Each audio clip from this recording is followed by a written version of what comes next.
Good morning, everybody. I have a video for you today that is third in a series of a series that I'm calling Jobs I've Worked. The job that I'm going to share about today is when I worked at a company called IKEA. You might have heard of it.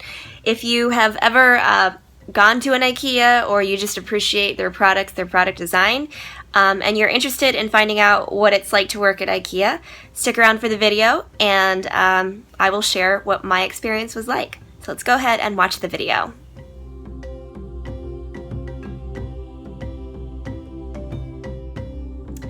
So, I worked at a company called IKEA, and usually when people find out that I worked at IKEA, they get really excited, and rightfully so, because in all honesty, IKEA is a really phenomenal company. It's a phenomenal company in which you can, shop there.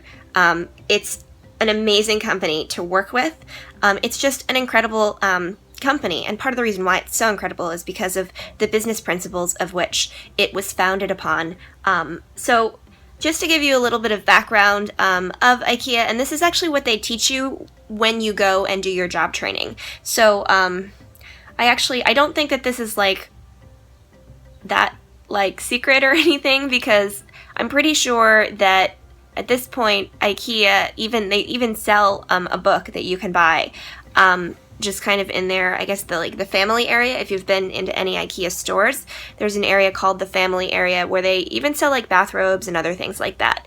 But anyway, you do this training at IKEA after you are hired, and it's called Before the Floor, and it's employee training, and it teaches you all about the company of IKEA. They give you history of the company, like for example, the word IKEA or the name IKEA, IKEA. It stands for Ingvar Kamprad Elmhurst Almsted, and Ingvar Kamprad is the founder of the IKEA company. And then Elmhurst and Almsted are the two locations of which Ingvar Kamprad founded his business venture. He started out the IKEA company because, I don't know, he just has a real entrepreneurial spirit, and he started out simply by designing and building furniture and then selling it off of like a pull cart, like a wagon. And like all great ventures and everything, he started small, and he started really simply. And he started with just really solid design ideas and really solid business principles, and also just perseverance and hard work. Now that you see the IKEA company and just why they do the things that they do, like for example, them flat packing furniture and selling it to you in pieces, it's the reason why they do that is they do that so that they can save you a little bit of money, and the fact that they don't have to, you can buy furniture that's fully assembled, like in the as-is department, which is kind of like scratch and dent, and that's actually the department that I worked in. It's called the recovery department when I worked there. And in the recovery department, I did something called quality assurance. And quality assurance is basically, it's basically a position really within any business of any industry where you have to be very meticulous and go through and check to find out if there are any issues as it has to do with problems with design or construction. And my position, as just the person who did quality assurance for the store where I was I actually got to interface with IKEA of Sweden, or iOS as it's sometimes called. iOS, it stands for IKEA of Sweden, but funny enough, iOS, it's the same kind of jargon that you might recognize because it has to do with the Apple brand, iOS. Well, iOS, IKEA of Sweden, they're amazing. It's like the headquarters, just like the nerve center of the IKEA brand, the IKEA company.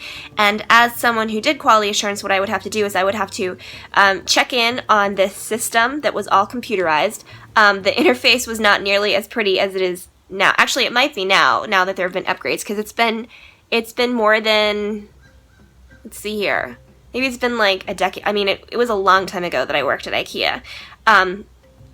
And when I worked at IKEA, sorry, I'm kind of barely awake because it's really early in the morning, because I wake up really early so that I can get lots done, because I usually have a lot to do during any given day. But they actually used to use a computer system that was just like, I don't want to say like a green screen, but if you're familiar enough with computer operating systems and just like the interfaces and things, it used to be just like a black screen with green writing. So green screen is not quite the same sort of thing. It was like a MS-DOS or something. I don't know. I'm a little bit of a computer like tech geek nerd, so you might not be familiar with this, but you could just as well Google and look up what computer screens or like computer interfaces used to look like, because the only reason why they look as pretty as they do is just because of visual design and the fact that, like, in all honesty, you could still probably navigate the internet without having it be really colorful with, like, the Google logo and everything, but the internet has become so amazing and they do such great visual design that now it seems like it's a real place, when in all honesty, all it is just a bunch of code. Anyway, this is kind of unrelated, but kind of related. Well, okay, so back to IKEA. So working at IKEA, some of the things that I really enjoyed most about IKEA is they have a great deal of respect for people and for the environment. Something that you might not know about IKEA is that anytime you see an IKEA store, that IKEA store has been projected to, maybe not projected to exist, but like it has been planned over like a lot of time, even like half a decade. When they decide to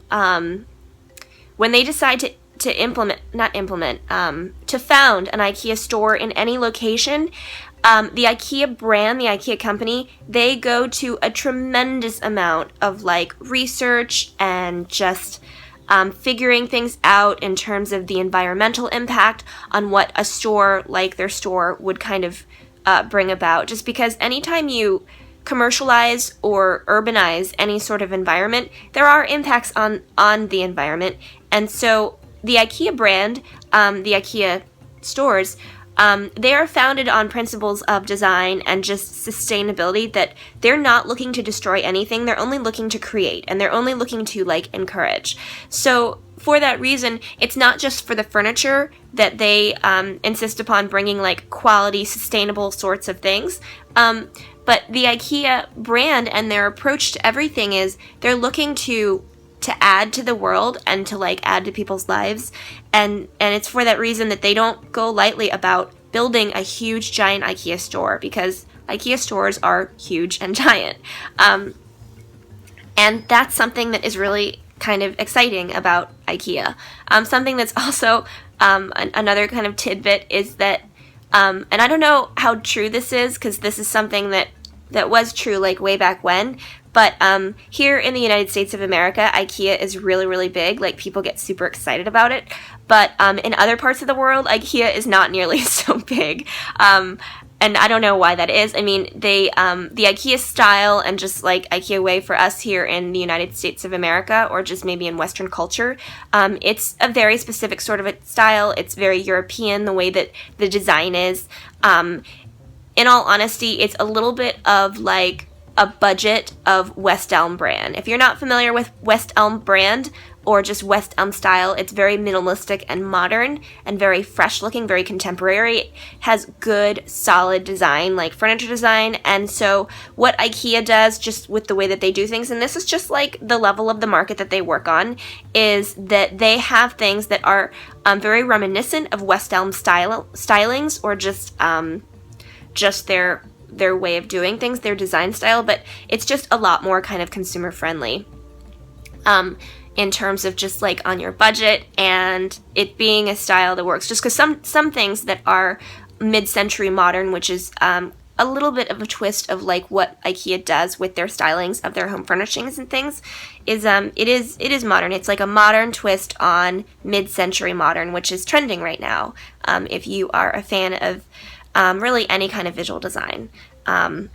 Other people who are like really, really strong, or just like brands, or just people, Jonathan Adler, if you've ever heard of him, it's really, really amazing, or like Hailey. These are all individuals who are really iconic and just legendary within the design world, fashion design, home interiors.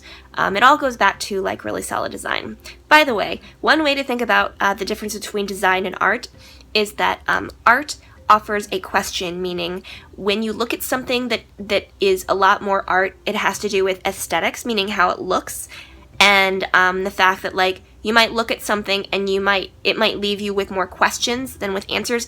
But design is meant to be something that provides a solution, that has a concrete, a discrete sort of answer to something. Like it provides a solution. It gives a way to solve a problem. That's really kind of the way to differentiate between art and design. Things can be both art and design, kind of. I don't want to say worthy because that's not quite the right way to put it, but things can be both of art and design. But you know, there is I don't know. Nowadays, it seems like there's just kind of a mix of how it ends up working when it comes to doing things of art and design. Like you say the art of living, or people say like life better designed. I don't know. That's like a whole other discussion for like a different video that I can't do right now, just because seemingly I can barely do this one. So because I'm still like trying to wake up. I need coffee is the thing.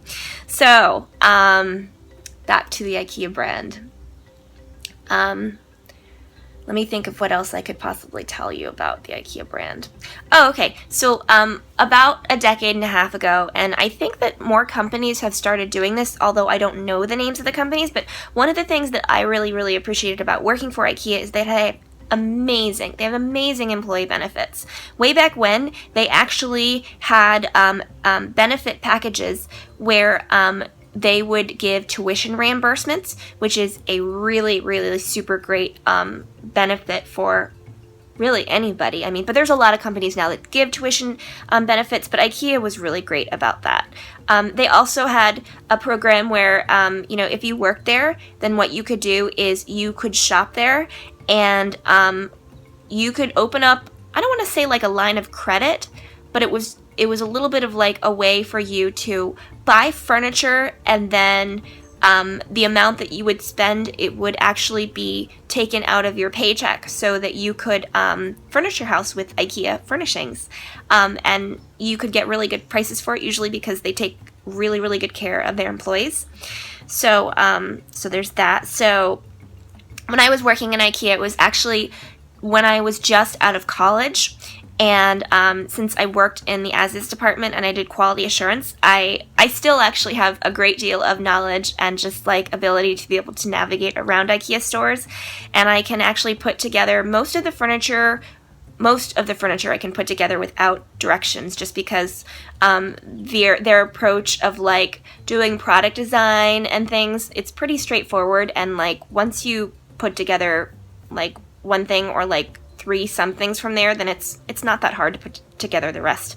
I have really great spatial reasoning, which basically means I'm really good at navigating things like that need to be flipped and turned and anything like a sculpture. But I'm a visual art and design teacher previously, and I work in marketing and stuff. So that's just like, I don't know, my business. That's why I'm kind of good at that. But let's see here. Sorry, I keep kind of going off on tangents. Oh, here's something kind of fun.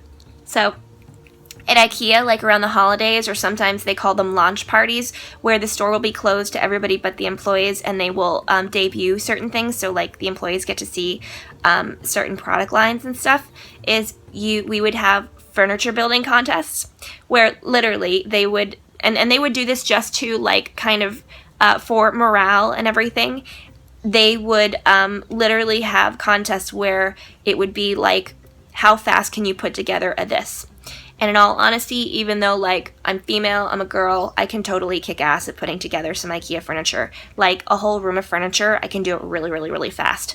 And that's simply because I know how to do that. I used to do quality assurance, so I know kind of all the ins and outs, even some of the coding on the packaging and everything. I'm really interested in stuff, and so I am pretty good, and I don't know, it's not really that hard to do, in all honesty.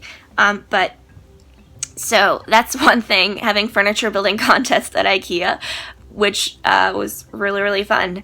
Some of the departments that are within IKEA, there is a whole entire department that is devoted just to people who do deco, or like they do all the interior design, all of the displays and everything, displays that they sometimes call vignettes. And those are just kind of like little kind of compartmentalized displays of furniture where you might see all kinds of chairs that are kind of stacked up on each other, or room settings is another sort of a thing. One thing that IKEA is really, really known for is the fact that they don't just show you their product line, but they show you how to use the product line, which is a great marketing technique for anybody to give you the product as much as to show you kind of products, or how to use them. Let's see here. What else about IKEA? Let's see here. Oh, here's something that I learned from IKEA. If you work in retail, or let's see here. If you work in retail, like you have your own store, which not a lot of people have brick and mortar stores, but something that they do at IKEA, or really they do actually for a lot of brands, is they actually will look at buyer behavior, which means looking at when people are more likely to buy things, and if there are contributing factors to like them buying more or less of a certain something. And what they actually taught me is that in terms of physical stores, which it doesn't really apply anymore, just because I don't know, like a lot of people just shop from Amazon anymore, so this is a little bit of like outdated information. But if you do have a physical, like let's say for example, you are doing the handmade business and you're going to craft fairs and you're selling in that way. The thing that I learned at IKEA is that when if you have a basket, or like like a basket of items that you would need to reach into and pull out because there's like a lot of them, I learned that if that basket of items that you're selling is full, like it's replenished and it's like at a high level, people are more likely to pick from that basket and buy from it than not. And it's for that reason that at IKEA they do try to kind of replenish things, and they do try to present their products in certain ways, because it has to do with what they know and marketing about kind of buyer behavior, and what will sell product a little bit faster or motivate people to like buy products faster, or more likely to buy products. Let's see here. Another thing, they have little nicknames and things for what they call certain things. Like you might notice that there is a whole entire section at the very, very end of the store that is kind of like an impulse buy section. We'll just put it that way. It's very, I don't want to say heavily discounted products, just because they're not necessarily heavily discounted. Like that's what they really do to, like, I don't know, the things actually cost that for them, and they like to deliver quality products as much as possible at like a lower price point. But all of the products that like are just, I guess you could say heavily discounted, we'll just say that they're just not that expensive, but they're still entirely usable. When I was there, I don't know if they call them this anymore, but they used to call them hot dogs. The reason why they call them hot dogs is because of the hot dog that they sell in the Swede shop, which is like the bistro where you can buy food, get like ice cream cones and stuff. And there's a whole reason why that exists. And so the like really kind of low price, it aligns and it connects with like the hot dogs that they sell. And the reason why they sell hot dogs for that price, or like why their food is so cheap, I guess you could say, or at least the hot dogs, is because Ingvar Kamprad, the founder of IKEA, he regularly, and I'm sure that he probably still does this just because he's like a very kind of solid, I don't know, like he's very invested, him and his whole family are very invested in their business, but there was a point within the IKEA kind of store or brand history where he was like touring a store or something, and I don't know if this is like legend, or I think that this is really true because I remember this from doing like before the store training. But he reached in, or he was touring the store and like just kind of taking care of like his brand, and he was hungry, and he decided that because he's hungry, he figured that people would be hungry if they were shopping at his store. So he wanted to develop something so that people could eat while they shopped and while they walked, but he wanted them to be able to buy something with just like the change in their pocket. So that's why hot dogs are so cheap at IKEA. Like they are cheap, and they're always going to be cheap, and they're going to taste good because Ingvar Kamprad kind of thought like, hey, like I want to enjoy this. I don't want to have to pay a whole lot of money, so let's make at least one thing that's just really cheap that people can enjoy and that they can buy just with the change in their pocket. This might actually be information that is in some books that IKEA has released within, I don't know, like the past couple of years or something, just because I actually live, because of the area that I live in, I live in the DC area. There are like 3 or 4 IKEAs that I could actually go to if I really, really wanted to. Like there are 2 that are reasonably close to me, and that's just because the IKEA brand has really exploded over the past like decade or so, and I think that that's just awesome because it's a great company to work for. They are a company, a brand that is founded on European sorts of business philosophies where they believe in work-life balance, and they are committed to doing that. They're committed to helping their employees, and they're committed to promoting from within, which is a really positive thing, which means that if you are going to like stay with a brand, has to do with longevity, then what you end up doing is you can really kind of have some seniority in terms of being considered for being promoted. And in this day and age, when it's really hard to like find a good job and keep a good job or to advance in your career, the IKEA brand, they really, really support that sort of thing. And for that reason, like IKEA is a great place to start out working and to stay working there. And they're committed to trying to kind of keep and make their employees happy and try and serve their employees well. Not unlike other really great and legendary brands. Like I've never worked for Google before, or the Google brand, like the way that I worked at IKEA, but they have very similar sorts of philosophies. The belief in a really strong and positive work-life balance, and of treating their employees with really, really good, solid sorts of symbiotic relationship, meaning like one thing kind of helps the other. They're both connected.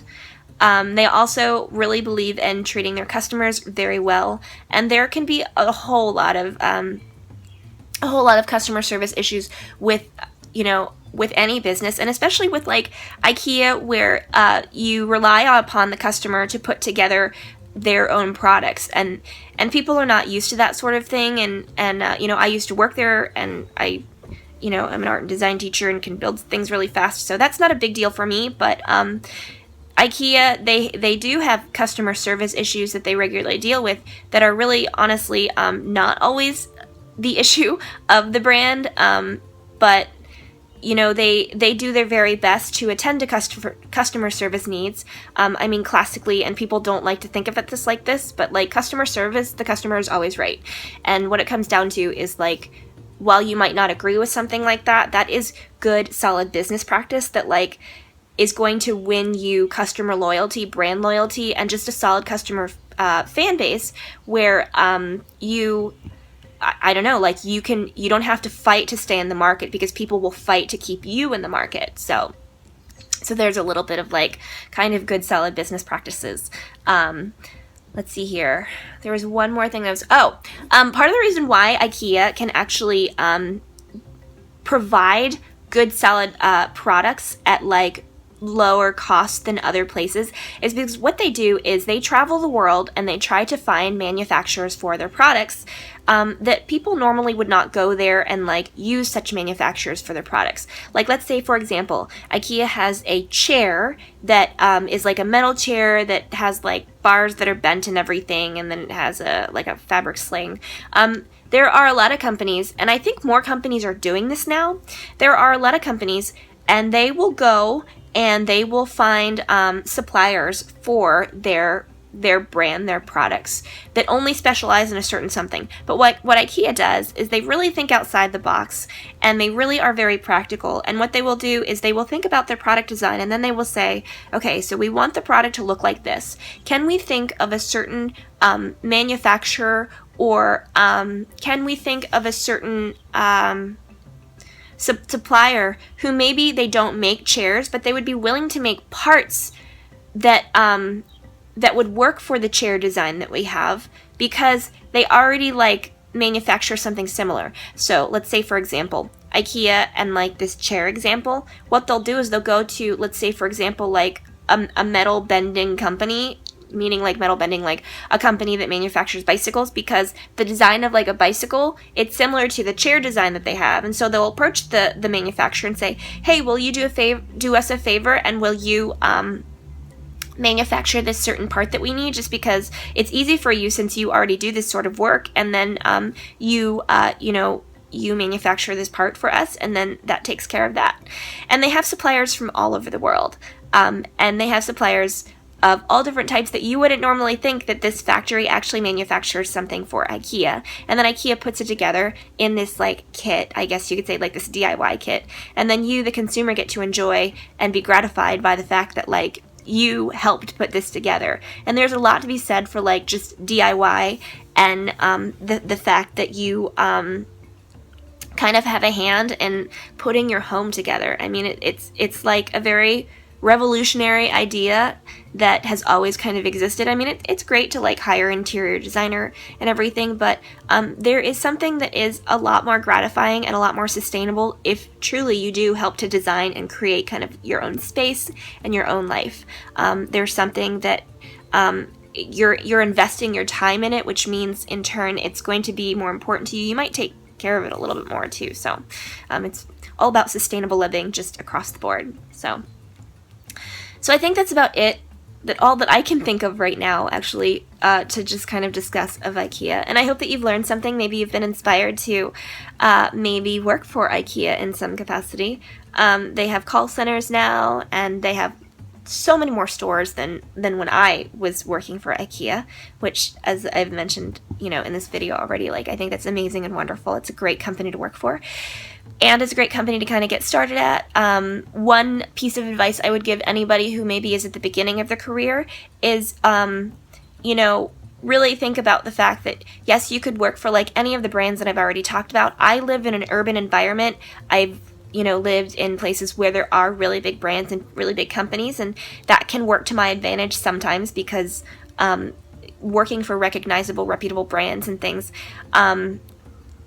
it's a major bullet point on your resume. However, wherever you work and in whatever job that you do, so long as you treat that job with respect and with seriousness, like you take it serious, and you don't think that like, oh, you have it all figured out, and you remain curious, and you constantly invest yourself every day in trying to learn something new, and in making good, strong relationships be founded and built from the fact that you work really hard, you'll have people to vouch for you, to serve as your references, and people will take you seriously because they'll see that you took things seriously. So if you're trying to restart a career, or if you are if you are like stepping into kind of the career world because you have been doing different things with your life and you're deciding now you want to like have a career, then whatever job that you're tasked to do, like if you're tasked to try and find a job, be serious about it. Really fully invest yourself and treat finding a job as your job. And then once you get that job, whether it is entry level or mid-level or whatever, just don't ever think that any work is like beneath you. And you will always find success. And you will probably always be way more satisfied and even successful than like other people who maybe, I don't know, they are dissatisfied with their life or something. I don't know. I'm not. I'm never bored, and I'm never really dissatisfied. So yeah, remain curious and constantly invest yourself, and choose to invest yourself every single day that you work in whatever industry or job that you work. So that's it. That's it for this video. I hope that you enjoyed it. If you are interested in seeing more videos like this, I'm doing an entire series. And previously I did videos on what it was like to work for FAO Schwarz, what it was like to work in a mental hospital. This is third in a series. I have a lot of jobs that I've worked just because I have always worked a job. Like since I was 15 years old, I've worked for a lot of companies and in a lot of different industries. So I just thought that I would share this with you, just if you're in the middle of like trying to find a new job, or I don't know, you're a new college grad, who knows. So thank you so much for watching this video. If you would like to see more like it, or I do DIY videos and other sorts of things, I'm a teacher. just kind of like that's my industry. I do educational design, and I found that YouTube is a great platform for me to deliver content and basically teach people. So if you'd like to see more videos, some can be a little bit silly and fun. I don't know, I'm really into planning too. Then go ahead and hit that subscribe button and, you know, check back with me. I try to post a video every single day. I know that seems a little bit crazy, but it's actually not that hard, and I'm trying to work on a YouTube tutorial so that I can teach people how to do that. But in any case, don't forget to subscribe. Thank you so much for watching this video and just hanging out with me here online. I really like doing that with you, and I look forward to seeing you in the next video. So until then, I'll see ya. Bye.